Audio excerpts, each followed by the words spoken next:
John D. Rockefeller is remembered as the greatest philanthropist in history.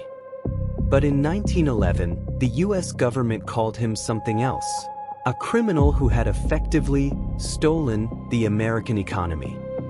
He didn't just build an oil company, he built a private government that could bankrupt any man who dared to stand in his way.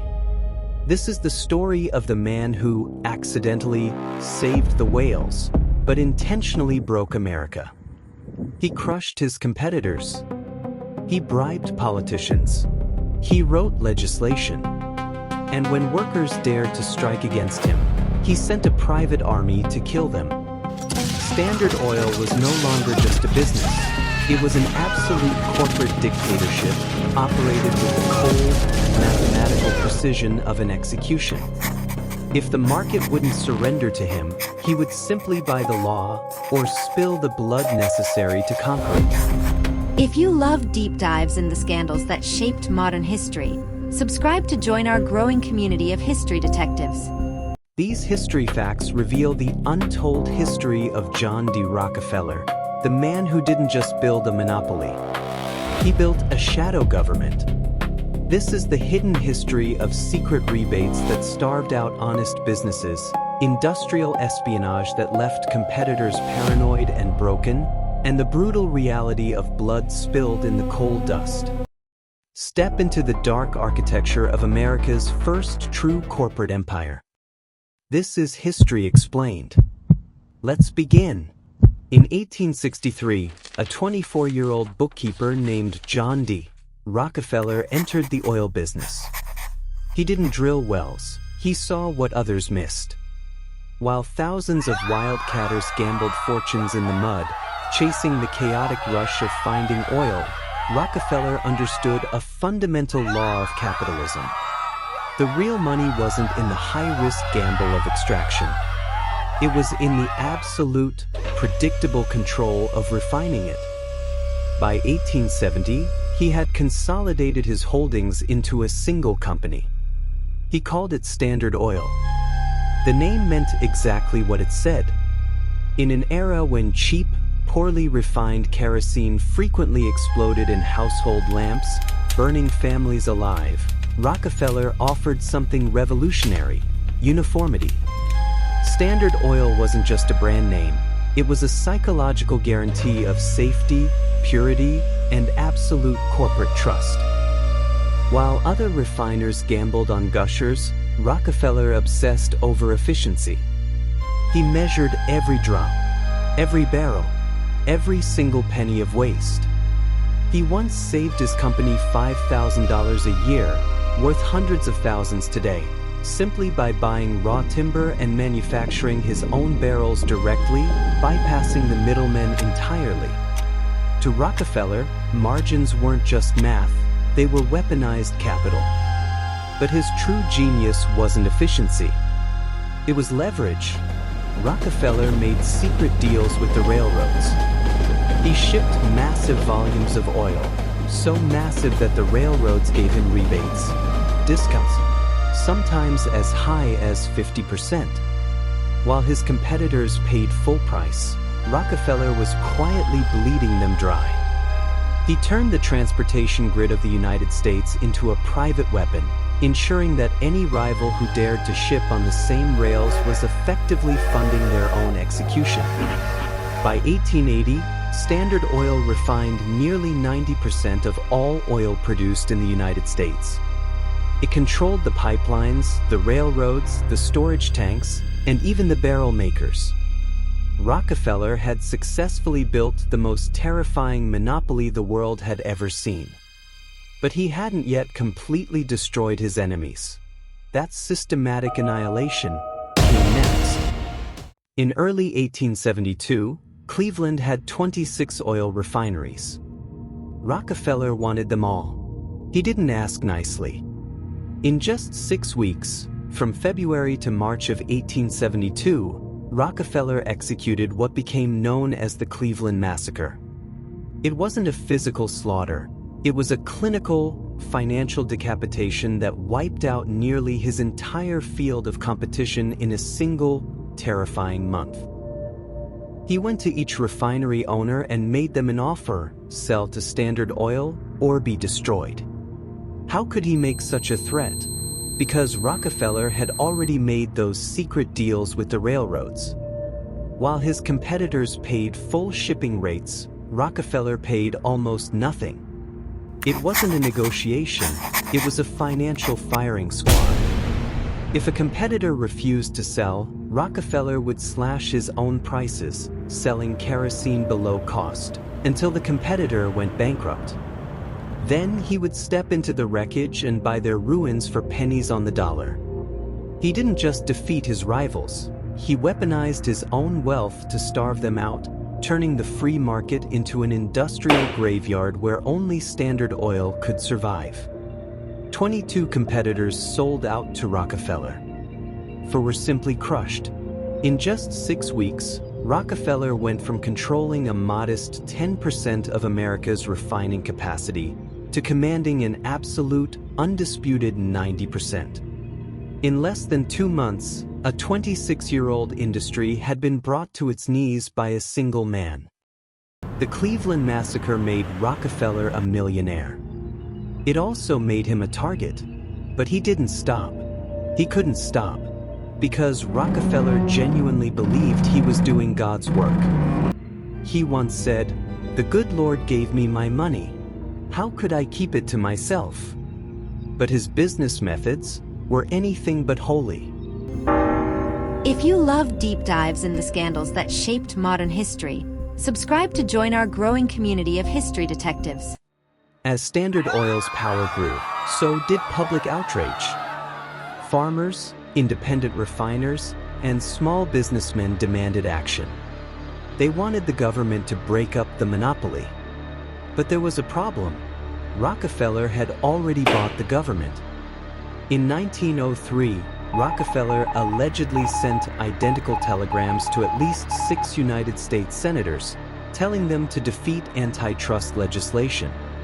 He didn't lobby them. He didn't debate them. He commanded them. To the world, it was proof of what many had long feared, that the elected representatives of the American people were no longer answering to the voters, they were answering to a single corporate master. When the story broke, one newspaper wrote, "It was a fatal folly for Mr. Rockefeller to appear in this business at all, and a gross blunder for him to interfere in the way shown." But here's the kicker. Rockefeller's calculated political strike didn't save his empire, it doomed it. By attempting to bully the government in the dark, he had accidentally handed his fiercest enemy the exact political ammunition needed to wage a total, unrestricted war against Standard Oil. The attorney for Standard Oil had already written the legislation he wanted the senators to pass. Rockefeller didn't just buy politicians. He literally had his lawyers draft the laws. The Senate floor became a showroom for corporate-authored statutes, where elected officials acted as mere delivery boys for a private, industrial regime. Standard Oil didn't just operate within the law. They redefined the law to suit the expansion of their own empire. And then there was Senator Nelson Aldrich of Rhode Island. He was Rockefeller's son-in-law, a man so powerful he was known as the General Manager of the United States. He was also the key architect of the Federal Reserve System, the central bank of the United States. Did Rockefeller's money shape the Fed? Historians still debate it. But the connections are undeniable. It raises a haunting question. Was the foundation of American finance built to serve the public or to protect the empires of the men who built it? By 1900, Rockefeller's influence extended into every corner of American government. He didn't need to bribe every politician, he only needed to own the gatekeepers. And for those who refused to play along, they faced the full, crushing weight of Standard Oil's legal machine and, when the law wasn't enough, its private army of enforcers. Rockefeller had built a state within a state, where resistance wasn't just a political disagreement, it was an invitation to professional and personal ruin. Rockefeller's empire wasn't just oil. He owned the earth beneath our feet too: coal mines, steel mills, and iron works. In 1913, his Colorado Fuel and Iron Company faced a strike. It wasn't just a labor dispute, it was a civil war. Thousands of immigrant miners, tired of company scrip and lethal working conditions, walked out. Rockefeller didn't negotiate. He sent in the militia. The miners lived in company-owned towns. They were paid in company scrip, tokens that held value only at the company store, where prices were marked up by design. Their homes, their food, and their very existence were owned by the company. Rockefeller hadn't just purchased their labor, he had bought their lives. In September 1913, nearly 12,000 miners walked off the job. They weren't just asking for more pay, they were demanding recognition of their union and a basic right to survive. Rockefeller didn't just refuse to negotiate, he declared war. He flooded the mines with armed strikebreakers and forcibly evicted families from their homes.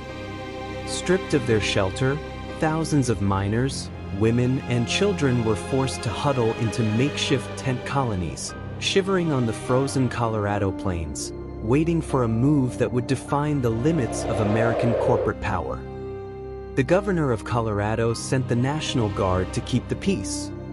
But the Guard wasn't neutral, it was a weapon.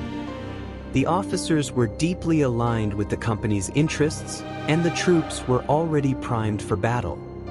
The machinery of the state had been fully co-opted, turning a public peacekeeping force into the private muscle for Rockefeller's empire. On the morning of April 20th, 1914, the day after the miners celebrated Orthodox Easter, the National Guard attacked. They didn't just use rifles, they brought machine guns. They systematically riddled the tents with lead, then finished the work with fire.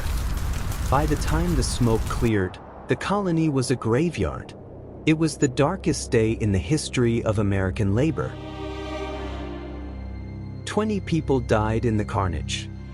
Among them, 11 children and 2 women. They hadn't died from bullets, but from the smoke, suffocated in a small pit beneath a burning tent, desperately hiding from the gunfire above.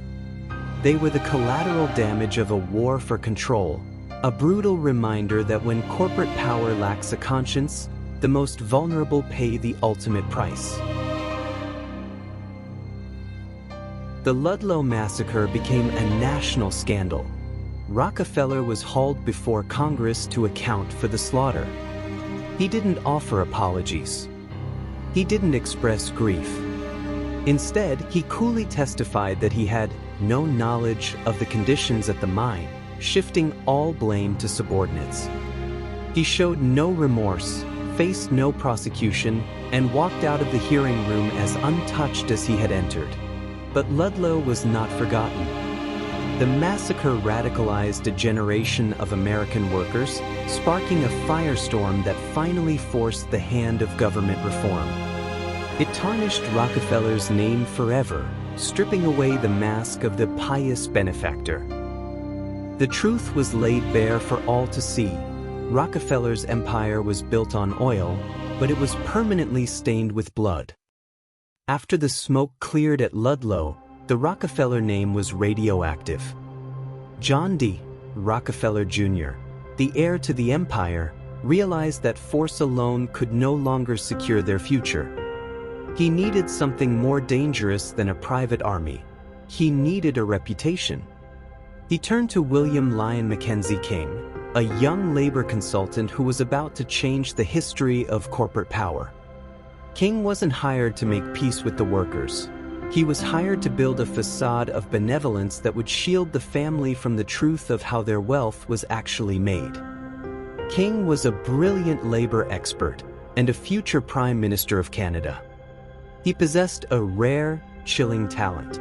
He knew how to offer the illusion of progress while holding the line on absolute corporate control. His mission was simple: pacify the restless workers without ever ceding real, independent power.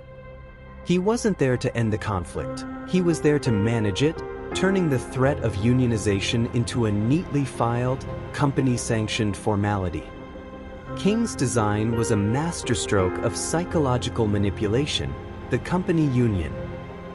It was a union in name only, a Potemkin village of labor rights.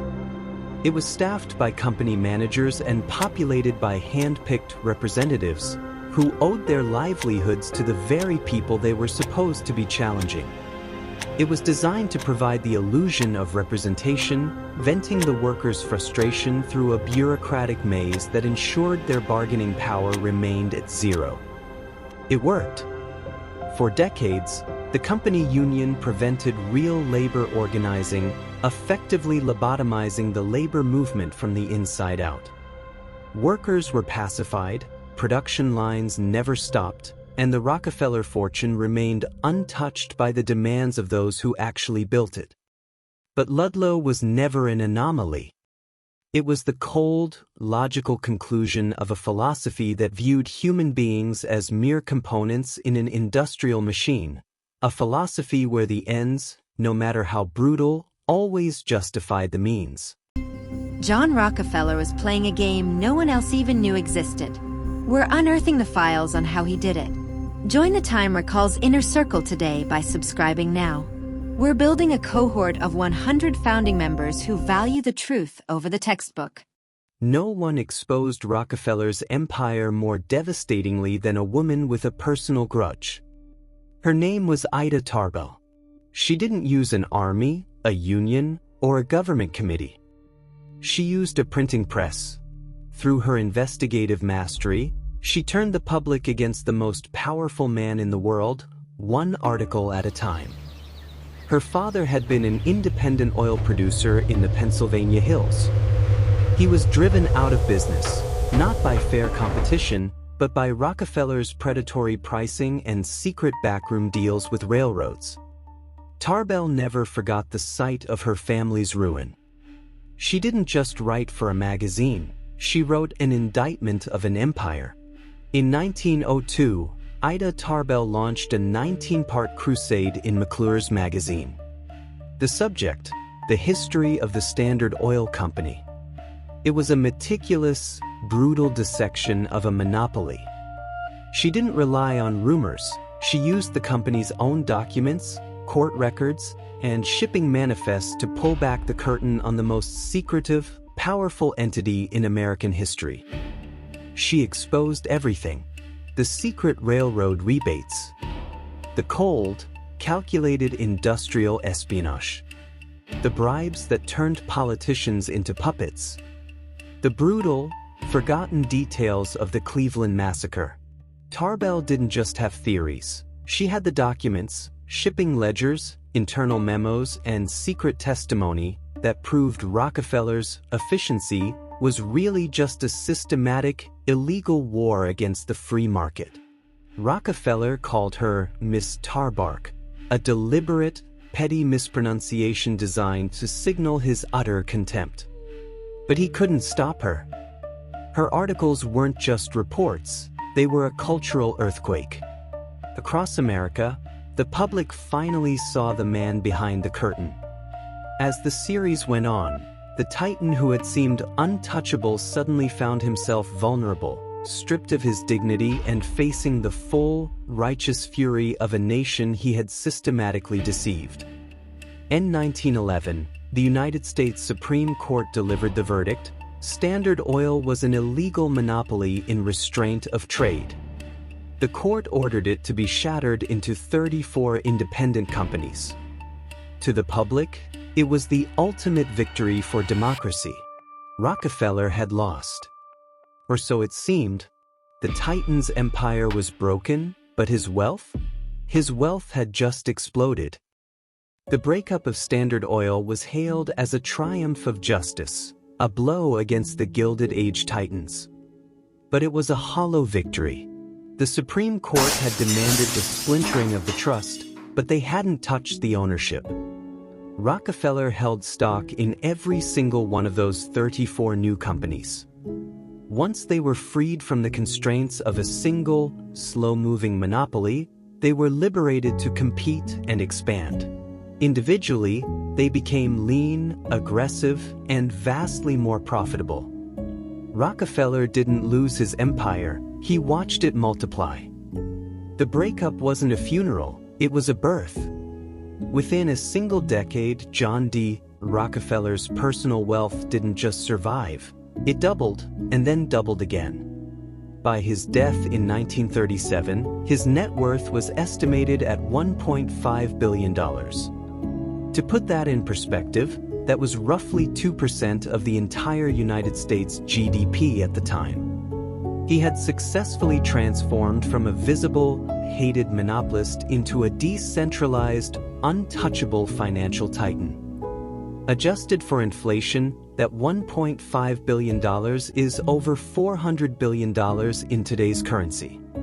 He was not just the richest man of his generation, he was the wealthiest individual in American history. Rockefeller held a level of concentrated power that made kings seem like paupers. He didn't just participate in the American economy, he owned the infrastructure that allowed it to function, effectively holding the levers of progress in his hands for over half a century. The Supreme Court had shattered the monopoly, but they hadn't scrubbed the rot. Standard Oil was legally dissolved, yet the DNA of the empire survived. The systemic corruption, the backroom influence, and the normalization of buying political favor didn't vanish with a gavel strike. It had simply evolved. Rockefeller's era ended, but the blueprint he designed, the belief that capital should dictate the terms of democracy, remained the silent, permanent shadow over American life. John D. Rockefeller died on May 23, 1937, at the age of 97. He left behind a fortune, a namesake university, a global foundation, and an indelible legacy of corruption. The man who conquered the industrial world ultimately left a divided inheritance, a foundation for modern medicine and philanthropy built upon the broken foundations of an era of ruthless, unchecked power. He gave away $500 million, founded a premier university, and bankrolled the medical revolutions of the 20th century. By the ledger of charity, he is a titan of progress. But the ledger of blood tells a different story: enemies crushed, politicians bought, and an army deployed to slaughter striking families in the dust of Ludlow. He was the saint of the boardroom and the butcher of the factory floor, a man who bought redemption with the profits of destruction. He was not a hero. He was not a villain. He was something more complicated and more dangerous. He was the man who proved that in the American system, wealth isn't just a reward, it is an instrument of power. He was the architect of a new reality. The man with the deepest pockets didn't just play the game, he wrote the rules that governed it. His companies still dominate the energy sector. His influence is woven into the very fabric of our institutions. But he left behind a question that we have yet to answer. In the final ledger of democracy, does the government work for the people or for the highest bidder? This is the untold story of John D. Rockefeller, the man who didn't just find oil, he captured it. He manipulated railroads, throttled competitors, and systematically bought the levers of government, securing a monopoly that transformed a nation's economy into his private estate. He didn't just build an empire, he designed a blueprint for power that persists to this day, and he got away with every drop.